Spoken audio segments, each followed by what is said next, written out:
Hello everybody and welcome back to our podcast, Mom and Son Podcast. So in today's podcast, what are we going to do? We are introducing ourselves first. You are son Manav and I am mom Monika. So in today's podcast, we are going to talk about the game. This is a holiday season. Everybody is having fun, enjoying a little break. I'm sure they are all doing little board games and all the games. So we decided to play a little game in our podcast too. Oh, that's nice. I don't know exactly the name of the game, but how it works is one person will start a sentence and the other person will add on to that sentence, making up a story. That becomes a whole story. So if you start with one sentence, I'll have to add up another sentence and make up a story, and then you will continue from my sentence. So basically, we will use our imagination.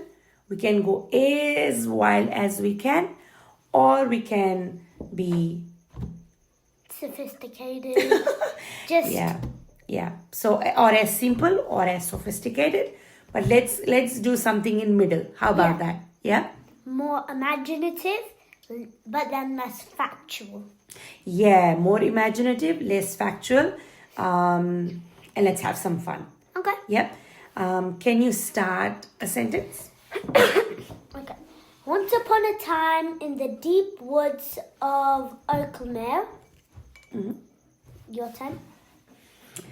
They used to live a dragonfly.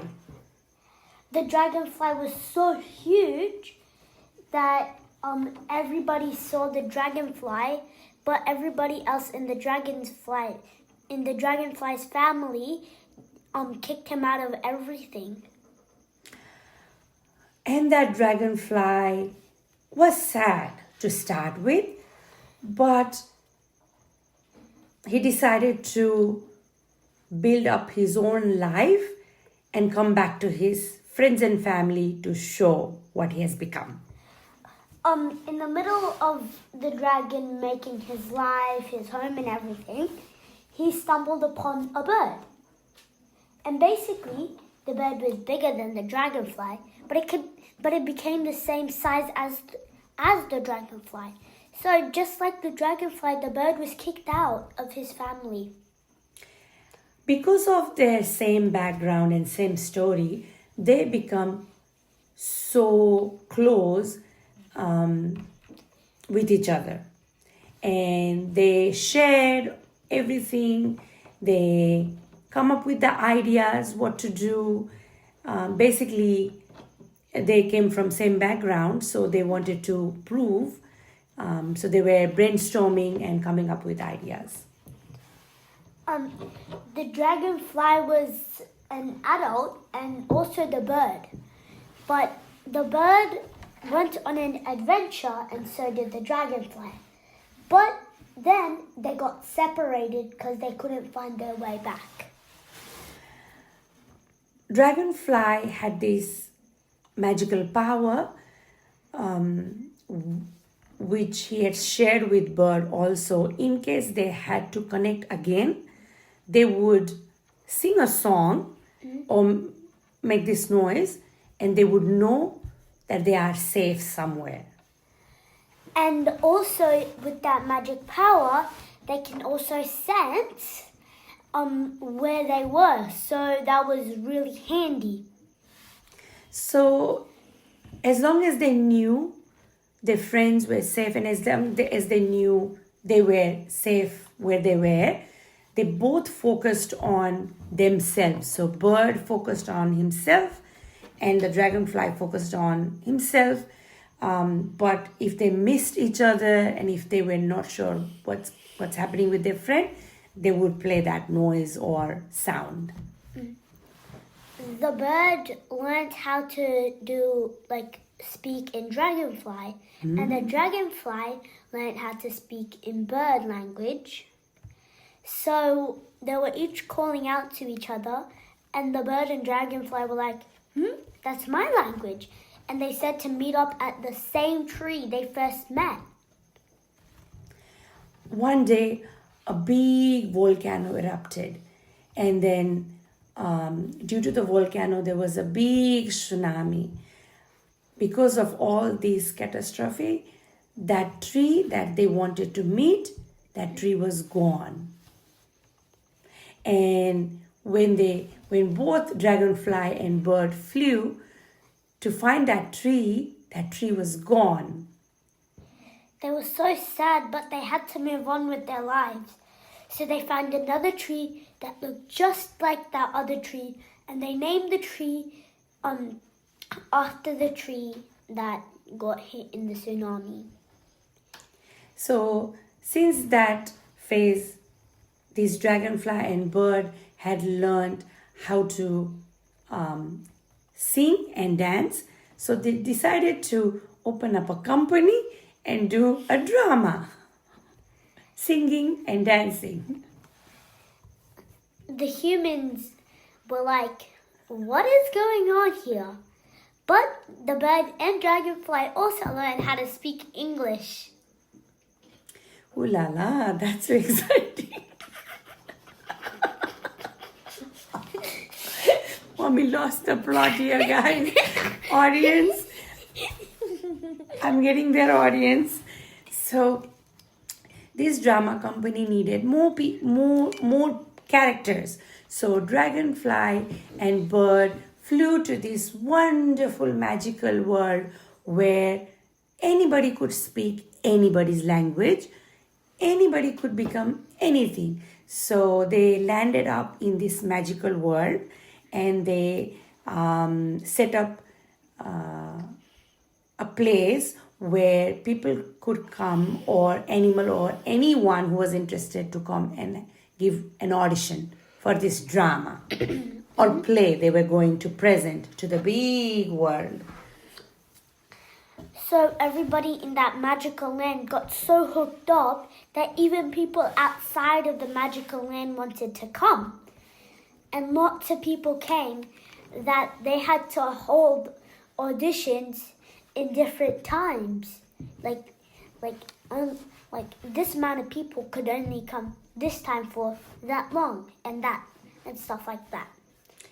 Because it was so huge, they decided to produce multiple dramas, and they chose different team leaders to organize drama in different parts, because there were so many auditions happening. So eventually they finalized all the auditions, they picked the right characters, and they started to practice.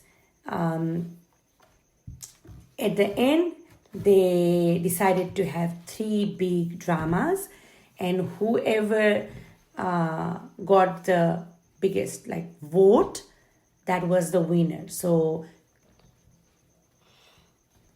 3 dramas, and the winner would be the one who would win.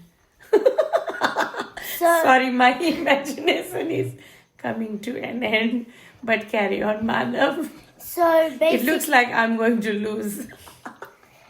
So basically, you were saying that We are not having conversation. This is meant to be an imagination. I know, but you were saying they held 3 auditions, but you forgot to say there was a competition.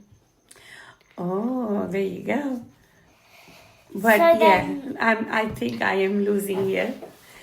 We didn't tell the audience about the rule, did we? So, audience, going back to the rules, the rule of this game is whoever would stuck or could not finish the story would be not the winner. So it looks like Mummy is losing her plot. Don't worry. Don't say that. Do you want to finish the story, Manav? Over to you. I think you are super good at your imagination. So the team with the dragonfly and the bird won. They got so much money, and everyone, even the ones from the auditions and everybody who played, gave them lots of money. So they divided it in two, and they went to their hometown to see. There were baby dragonflies and birds, and they were the elders. So they taught their baby dragonflies and birds. They taught them how to fly, and they reunited in one big family. The end. Awesome. That was beautiful story. Thank you, Manav. You are the winner. Yay! We did not decide on prize, so I don't High think five. there is any. That's the prize. Okay. Here comes to an end of our lovely game. So in this game, Manav is the winner. We do play this game quite often. This is an amazing game for children above six and above, I think, Manav. Maybe like 5, 4. 5 and above. Four maybe. Four also. 4 max. 4 max. Yeah. 4 minimum. Yeah, minimum. Yeah, 4 minimum. Couple of things, this will help in parent and children connection. This can be actually benefit for child's brain health, because it does require imagination, and this can also be good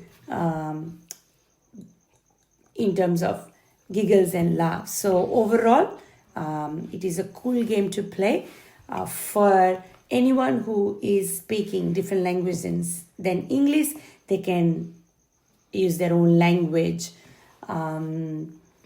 for the imagination. We are multilingual family, so in our home we speak English and Nepali. So when we here for the podcast, we are speaking English, but in real life, when we say stories, we mix up lots of Nepali word as well. So it becomes a way of teaching our children some Nepali words and some Nepali language as well. So it's a cool way to introduce language if you are a bilingual parents too. So parents, if your kids, if you're multicultural, if you speak different languages other than English, say a few words just after a gap of English words, but when you say the words in your language, you say it like their meaning in English. For example, when we say, Mox, do you want some water? We also immediately say, this is not a story, but this is an example that we would do in story as well. So we would say, Mox, do you want pani? So pani is Nepali in water. So instead of whole sentence, we would say the story, and in story, if there is something interesting English word, we would translate that word in Nepali so that he remembers the story and he remembers the word as well. Nepali word too. That's what you wanted to say, is that right? Yeah. And also parents, maybe your children also maybe knows words from your culture, because they might have heard you when you were pregnant, maybe. Or oh wow, man, you're becoming a scientist now. but they might just get it because whatever country you're from, they're your children, so basically you're blood related, and I think what I am trying to understand, they can understand. Yeah. Basically. So I know what you're trying to say, but can I explain what you're actually trying to say? Because not many people may understand the context behind what you are saying. Okay. Because we have moved on a little bit away from the game part. If I've understood it right, what you're trying to say is children learn everything from mommy's tummy, right? If you are pregnant and if you are speaking different language at home, your children is already listening to that language from the tummy. So this child is already understanding or already aware of the language and culture of the family. Is that what you wanted to say? Yeah. Cool. Wow. We started with something, but we ended up with something. Well, that's okay, isn't it? On that note, thank you for listening to our podcast, Mum and Son. I'm Manav and this is my mum, Monika. And we hope you liked our podcast. Please like, share, and subscribe to our podcast. It would really help us. We are into different channels now. We are into Spotify, YouTube, Amazon Music. What else we are in? Apple Podcast. Apple Podcast. Good work. So we are in these channels. When you are listening to this podcast, we would really love to hear which platform did you end up listening to. And please share this with as much as people you can and help us grow on that. Over and out. Have a lovely new year. The next podcast will be in New Year. Hope your Christmas was great. We'll see you in New Year. Over and out. Bye bye. Have a Merry Christmas and a Happy New Year. Bye.